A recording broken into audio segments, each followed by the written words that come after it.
Hey guys, welcome back to my channel. मैं यशी चौहान और B free पे आपका बहुत बहुत स्वागत है। एंड गाइस, अगर आप मेरे चैनल पर न्यू हैं देन मैं यशी चौहान एंड आपका मेरे चैनल पे बहुत बहुत स्वागत है। एंड गाइस, जैसे कि आप सब आज टॉपिक को जानते ही होंगे, आप सभी ने देख ही लिया होगा कि क्या टॉपिक है।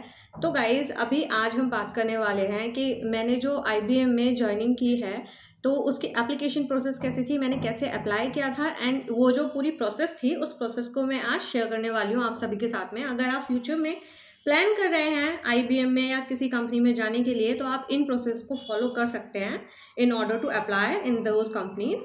एंड या सो इसी के साथ without any further do let's get started.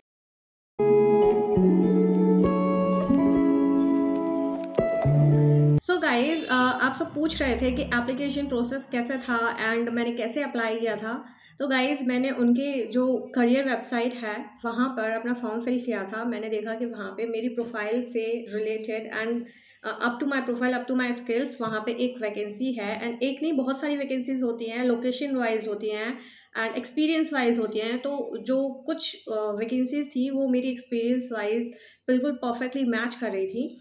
And so yeah guys, मैंने उनमें से अपनी एक सॉर्ट की एंड देन सॉर्ट करने के बाद मैंने अपना जो भी सबसे ज़्यादा नियर था मेरे स्किल्स के एंड मेरे एक्सपीरियंस के, मैंने उसमें अप्लाई कर दिया।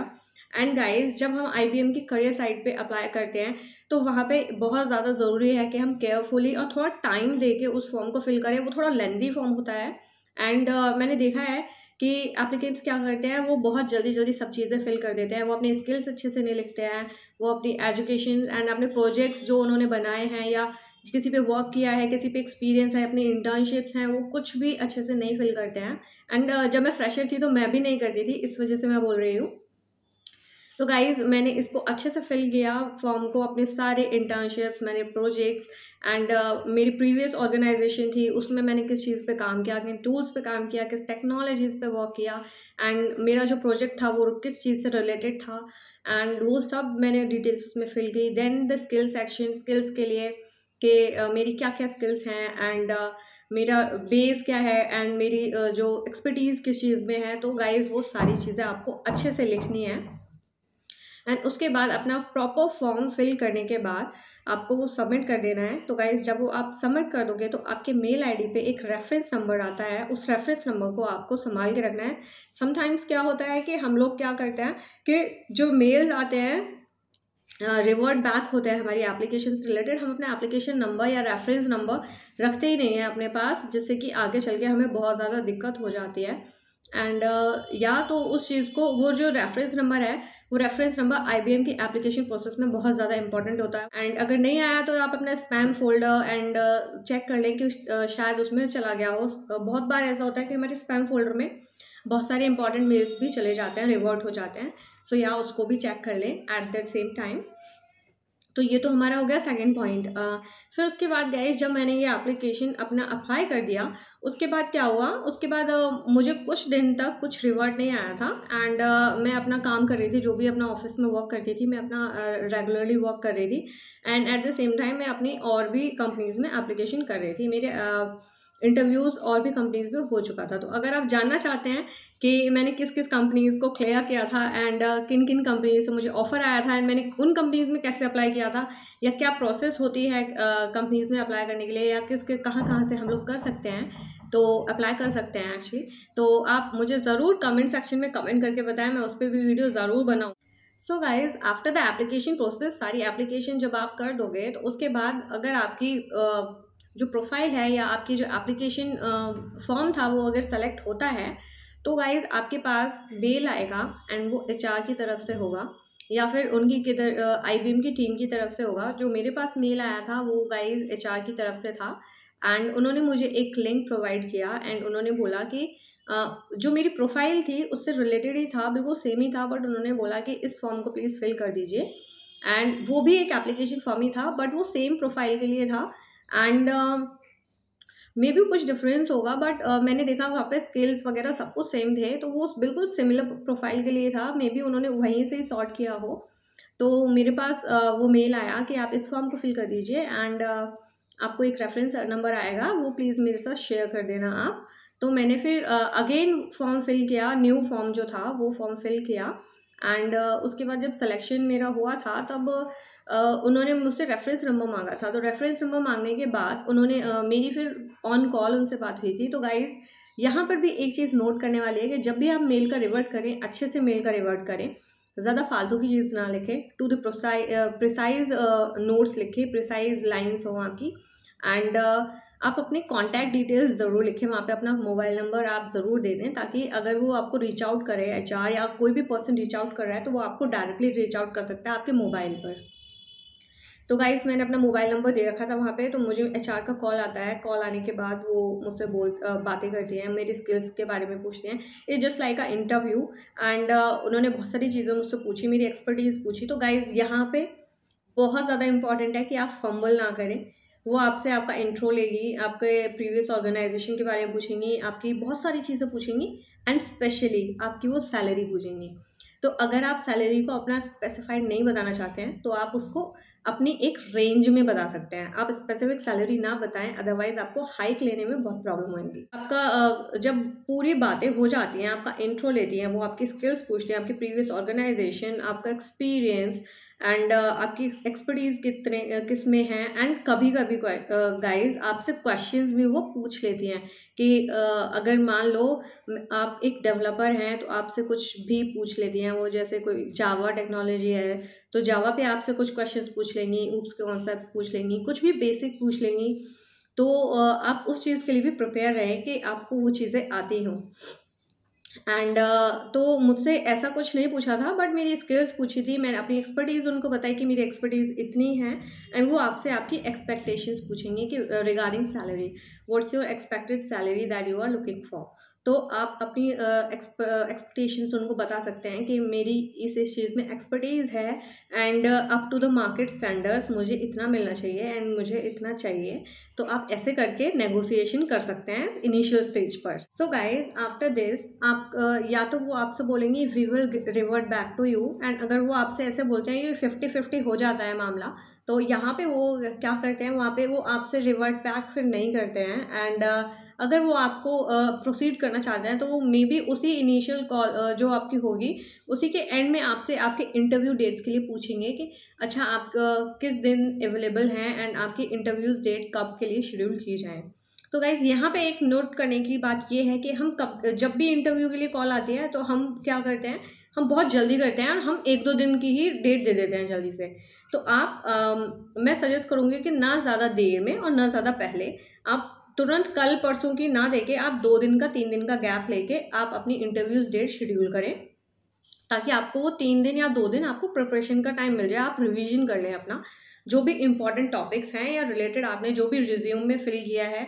अब हम हर एक चीज़ आपने जो भी फिल किया है रिज्यूम में, उस चीज़ पे अच्छे से आप प्रिपेयर करें। तो ये सारी चीज़ें, उस चीज़ को प्रिपेयर करने के लिए आप थोड़ा सा टाइम ज़रूर लें।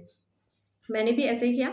मैंने गाइज़ उन्होंने मुझसे बोला, मैंने उनको अपना टाइम बताया तो उन्होंने मुझसे बोला कि एक्चुअली हमारे पास इतना लेट तक का टाइम नहीं है, हमें बहुत ज़्यादा जल्दी से है एंड हमें कैंडिडेट जल्दी से ढूंढना है हमारे प्रोजेक्ट के लिए।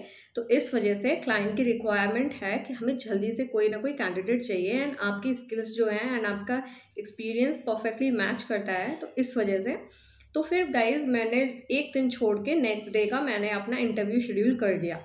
तो गाइज फर्स्ट राउंड जो मेरा हुआ था as a experienced, guys this is not for the freshers. आपका अगर फ्रेशर्स की होती है तो फ्रेशर्स की जो एप्लीकेशन प्रोसेस होती है वो बहुत डिफरेंट होती है।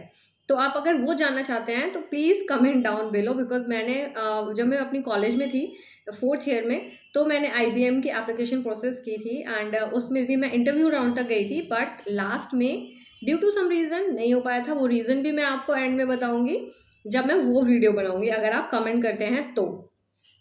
एंड तो गाइज अगर आप उसको जानना चाहते हैं तो मेरी application process as a freshers in IBM कैसी थी एंड वो प्रोसेस कैसी होती है या कैसे क्वेश्चंस आते हैं उसमें, तो प्लीज़ कमेंट करके ज़रूर बताना, मैं आपके लिए वो वीडियो भी ज़रूर बनाऊंगी। तो या गाइज मैंने अपने इंटरव्यू जो शेड्यूल किया था, देन इंटरव्यू मैंने एक दिन छोड़ के नेक्स्ट डे की डेट दे दी थी। देन फर्स्ट राउंड जो मेरा हुआ था वो हुआ था टेक्निकल राउंड। तो guys technical round purely technical हुआ था एंड वो मेरा 1 आवर का इंटरव्यू था, बट वो 1 आवर 15-20 मिनट तक मेरा चल गया था एंड इंटरव्यू भी बोल रहे थे कि अब टाइम बहुत ज़्यादा हो गया है, हमें जल्दी रैप अप करना पड़ेगा। तो मैंने बोला या। एंड उसके बाद गाइज टेक्निकल राउंड में बहुत ज़्यादा हमें क्या ध्यान में रखना है गाइज कि हम जो भी बोल रहे हैं प्रिसाइजली बोलें। बहुत ज़्यादा न्यू टर्म्स अगर आप अपने इंटरव्यू में एक्सप्लेन कर रहे हैं तो उन टर्म्स को भी आप ज़रूर अच्छे से जानें। आप ये भी जानना चाहते हैं कि क्या क्वेश्चंस मुझसे पूछे गए थे एंड मेरी जो फील्ड है वो क्या है, तो प्लीज़ आप जानते ही हैं क्या करना है आपको, कमेंट डाउन बिलो। तो गाइज यस, उसके बाद गाइज मेरा टेक्निकल राउंड हो गया था एंड मैंने उनसे अपना फीडबैक मांगा था। तो गाइज वो आपसे लास्ट में क्वेश्चंस भी पूछता है कि आपका कोई क्वेश्चन है क्या, तो आप अपना फीडबैक उनसे ले सकते हैं। एंड फीडबैक के अलावा भी आप उनसे टेक्नोलॉजीज एंड वर्क के बारे में पूछ सकते हैं कि अगर आप सेलेक्ट होते हैं या इस प्रोजेक्ट के लिए जिसके लिए आपको इंटरव्यू किया जा रहा है तो उस पर आपको कैसा वर्क मिलेगा या किस टेक्नोलॉजीज पे या क्या क्या मेनली टूल्स वो लोग वर्क कर रहे हैं। तो मैंने वो चीज़ें भी पूछी थी उनसे। तो गाइज इससे क्या होता है, इससे ये पता चलता है कि आपको कितना इंटरेस्ट है एंड आप कितना ज्वाइन करना चाहते हैं उनकी कंपनी को। देन आपका गाइज वो बोल देते हैं कि अच्छा आपका इंटरव्यू के लिए फीडबैक मैं एचआर को या जिसको भी सेंड करना है फीडबैक देना है मैं उनको दे दूंगा। देन आपके पास अगर गाइज सेलेक्ट होते हैं तो आई डोंट नो मैक्सिमम कितना टाइम लगता है, बट मिनिमम मुझे विद इन 2 आवर्स मुझे इंटरव्यू के लिए अगले इंटरव्यू के लिए कॉल आ गई थी that you are selected and now we are going to schedule your managerial round interview. तो वो गाइज मेरा अगले दिन ही हो गया था मॉर्निंग में। शाम को 5 बजे मुझे पता चला कि मैं सेलेक्ट हुई हूँ एंड अगले दिन 9 बजे मेरा इंटरव्यू था मैनेजरल राउंड। तो गाइज मैनेजरल राउंड मेरा इंटरव्यू जो था उसमें कैसे भी क्वेश्चंस कहीं से भी आ सकते हैं आपके पास। आपके कुछ ऐसा नहीं है कि टेक्निकली पूछेंगे, वो आपसे टेक्निकल पूछेंगे, वो आपसे मैनेजरल पूछेंगे, वो आपसे टीम वर्क पे पूछ लेंगे, टीम लीड पे पूछ लेंगे, आपने क्या वर्क किया है, आप कैसे हैं, आपकी फैमिली के बारे में पूछेंगे।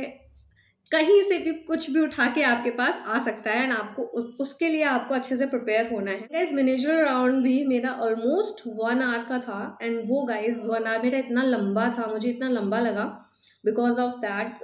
एंड आपको फ्रस्ट्रेशन नहीं दिखानी थी अपने फेस पे, तो वैसा ही था, मैंने भी अपने फेस पे कोई फ्रस्ट्रेशन नहीं दिखाई। एंड देन उसके बाद मैनेजर राउंड होने के बाद आपको लगभग एक दिन बाद आपके पास कॉल आएगी कि that you are selected. And ज़्यादा टाइम भी लग सकता है गाइज, मैं अपने एक्सपीरियंस के हिसाब से बोल रही हूँ। मुझे अगले दिन ही कॉल आ गई थी कि आप सेलेक्टेड हो गए हैं एंड अब आपके पास नेक्स्ट जो कॉल आएगी वो आपकी कंपनसेशन से रिलेटेड आएगी, नेगोशिएशन के से रिलेटेड आएगी। उसके बाद गाइज आपकी एप्लीकेशन प्रोसेस होती है। तो अगर आप वो जानना चाहते हैं कि जब आपका फर्स्ट डे ज्वाइनिंग होती है आपको क्या क्या रिक्वायरमेंट होती है, कैसे प्रिपेयर करना है उसके लिए, तो प्लीज़ उसके लिए ज़रूर बताएं। बिकॉज अब वीडियो बहुत ज़्यादा लंबा हो रहा है तो मैं आपको ये वीडियो को यहीं पे रोक रही हूँ एंड इसी के साथ मैं आपसे मिलूँगी अब मेरी नेक्स्ट वीडियो में।